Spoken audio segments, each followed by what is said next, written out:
Well, welcome to the channel, Reverend Dr. J.W. Morrison, theologist. We've just come in. I've just come in from winging. The boys are still out there. And that's Leanne on the wharf there. I'll just get some footage of the boys for you.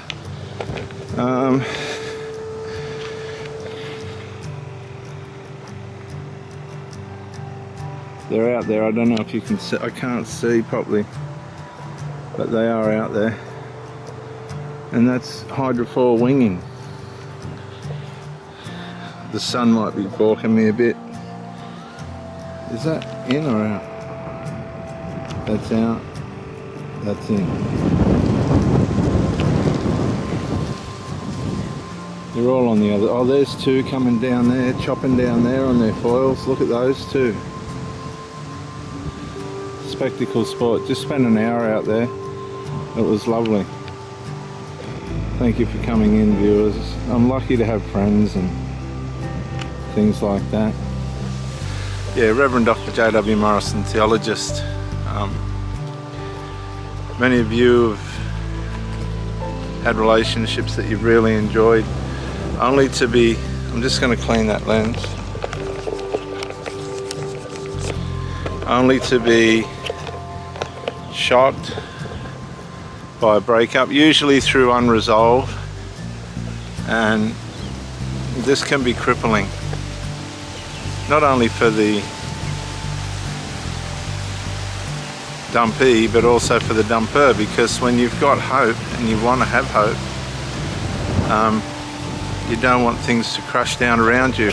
Here comes one of the wingers in close. I'll just see if I can get you some footage. You'll notice they're up on a foil. There's two big wings under the water and they bring you up. I can't zoom out any further. And he's crashed under the water, yeah. So,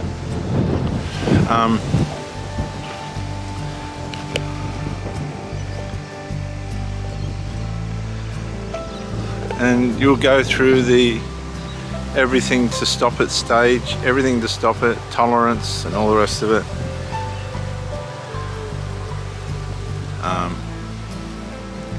And then a situation will take place where you've just been, all the stars have aligned against you and against the relationship, and now it's being taken from you just by circumstance. Many of you that have been with the channel for a while know that I'm an advocate against emotional incest, because it affects the child and the parent, and a lot of these people don't realise that children aren't there to be their counsellors and so on and so forth, but they do use them for that, and it's abuse, and it's not good for the parent either. They surrogate their children. But all that aside, you're in the rumination phase. Your mind keeps looping. It's like your hair's on fire, your nervous system's going at 100,000 miles an hour. You're trying to find the answers. You're sending texts. You're trying to email. They won't answer. You know they're with somebody else. You're ringing. They won't answer. And this was happening towards the end, and you come to realize that something wasn't right. Something just wasn't right. And you couldn't make sense of why this was happening to you, but you've got to understand the sinful human nature has a way of devaluing and altering what people do, how they act, what their values are, how their values change.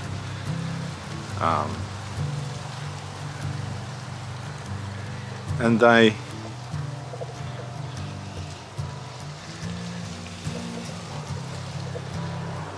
begin to go into what is called in the narcissism language a devalue stage. Not only do they lose value for the relationship,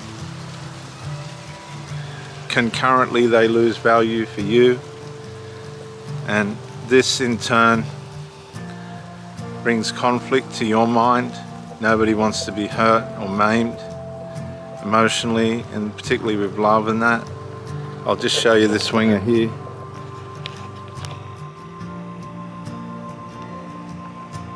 The sun might be blocking him, but there's one there. We'll go with him. Now he's going to try and do a turn. That's Frank. He's from Germany. I remember when he started. He's going into a jibe and he made it. Very hard to do.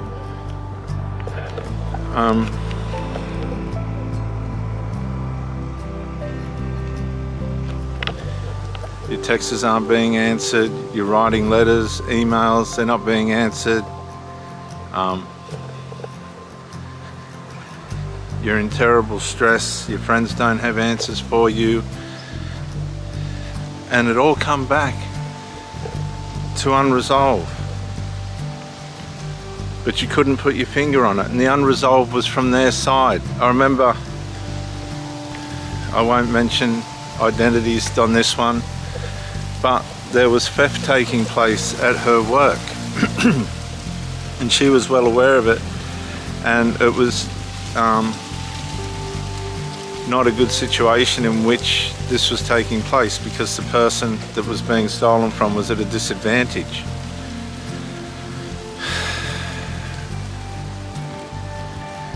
And we said, well, that's 101 professional misconduct, you need to report them. And she wouldn't report them. Cut a long story short, she was robbing me. She was robbing me. The signs are there, the red flags are there, but we refuse to take notice of them.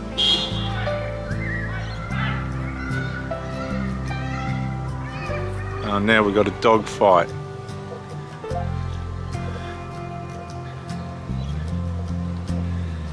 Nah, hopeless, hopeless.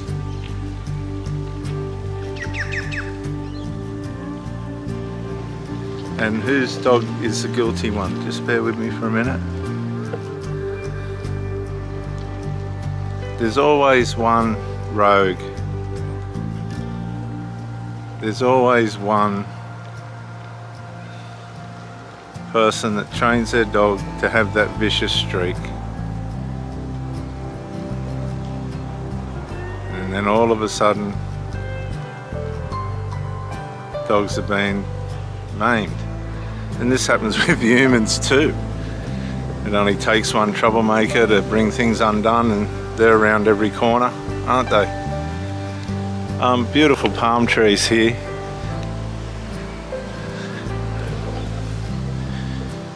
You're trying to find a way of getting resolved, but it's not coming. The new supply has all the attention. The new supply, I'm just going to ask this lady what happened.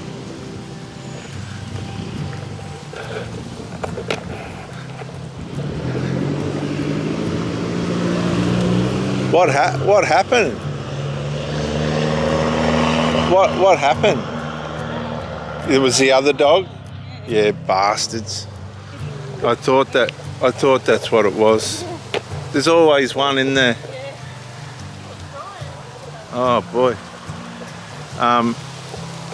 They train their dogs to be vicious, and I knew it was the other dog.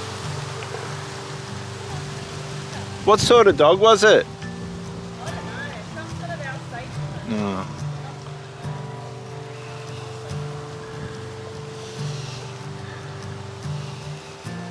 The new supply's got all the attention now, but that's not going to last for long. You've seen all this.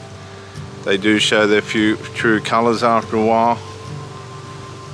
And you have people supporting you to a point, only to a point. And now you're starting to find answers. This person was in the background the whole time. You've been lied to about overtime at work. meetings at work. You'd been lied to about where his time or her time was being spent. You wondered why they were getting doled up to go to work functions and why there was so many work functions. And now it's all come out. All of a sudden you've come home and there's a note on the table: I'm leaving you. I'll have my stuff out by Saturday. And it comes as a tremendous shock to you. And these things always happen when you least expect it, but you knew something was wrong. And all the stars are starting to align now. All the answers are starting to become clear. All that time that was wasted, you sitting on your own, you've had the dinner ready, wrapped in alfoil on the table with a knife and fork, and a beer waiting.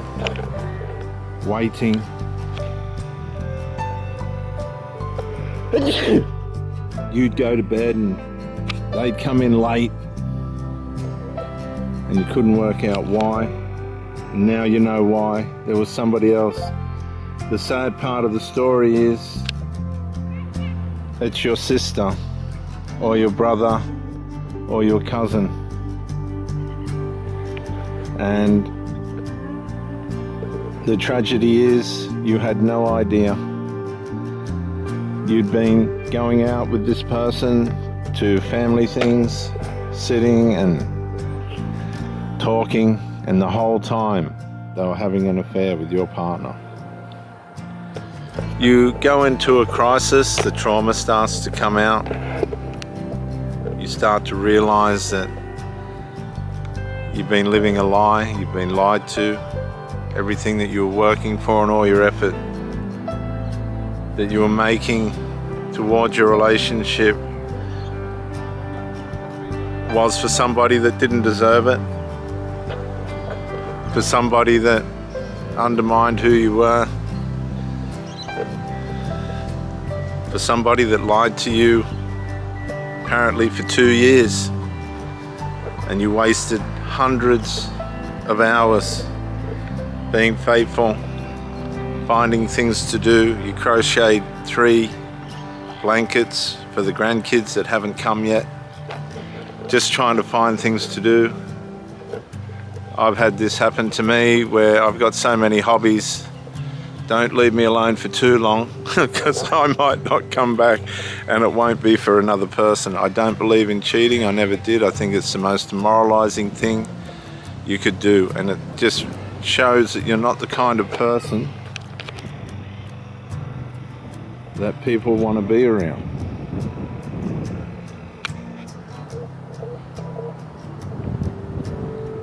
Beautiful job there by a fellow called Paul. Very experienced swinger. Hobbies have a place and you know it. You can only go to so many mothers' meetings or chess nights.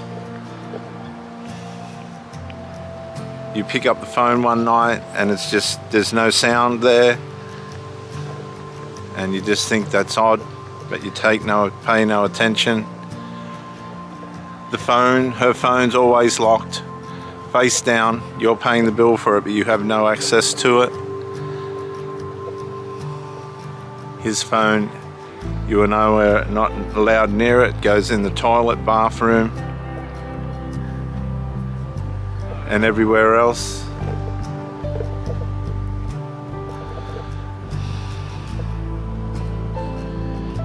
You've had counseling to learn how to be on your own even though you're in a relationship.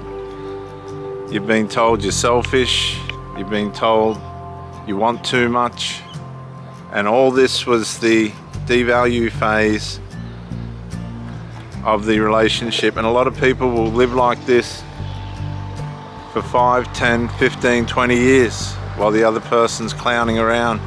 Think it's a joke. I think these people should be marked and have a mark on them so that you know the capabilities of who they are and what they've done. And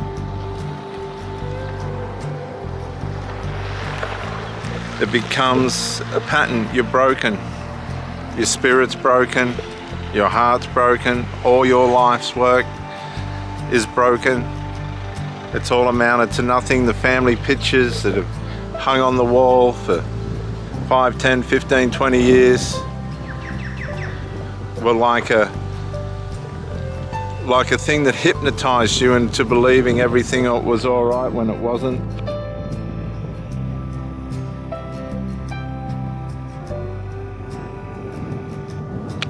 You feel like you've been robbed, maimed, cheated of all those years. It was sexless. It was like a military duty. It was unrewarding and thankless. And in the end, all you got for it was betrayal. This happens every day. You can't get into a therapy center on the Central Coast for 10 weeks.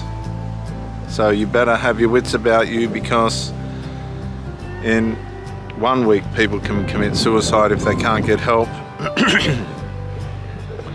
The situation's dire in our communities and we take it for granted. Narcissism has now virtually taken over. We are conditioned not to respond to the red flags, but to soldier on, and that in itself is not right. We need to be more aggressive than that. If somebody starts to disintegrate, triangulate, strangulate, neglect the relationship, you ask them to fix it, and if they don't, consequences will be put in place. People will waste your time. I've not had girlfriends that have wasted 20, 30 years with narcissists and become narcissists themselves. What else were they supposed to be? If you hang around narcissists long enough, you will become one. And they're not telling you this, and you need to know it. You need to know that that's what happens. If you hang around the wrong people long enough, that's what happens. You become, bad company corrupts good character. That's what it does. It's just what happens. My advice to you is continue on the healing path. It might take 6, 12, 18, 24 months. But one way or another, you will get there, you will heal. You have to determine yourself that this is real, you're not the only one, it happens every day. I don't know if you can see the boats out there, but they are out there. The sun's on the wrong side. And your self-preservation, your self-care has to come first. You've given your life to this person who's completely undermined and betrayed you, wasted years off your life. Years and years. And now you've become something that you never wanted to be. You've become the narcissist. You've become someone that's cruel and nasty and wicked.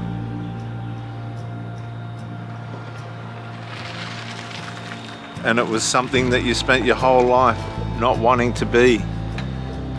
But because you've been in this environment, you're now a victim. And it's time to move from victim to survivor.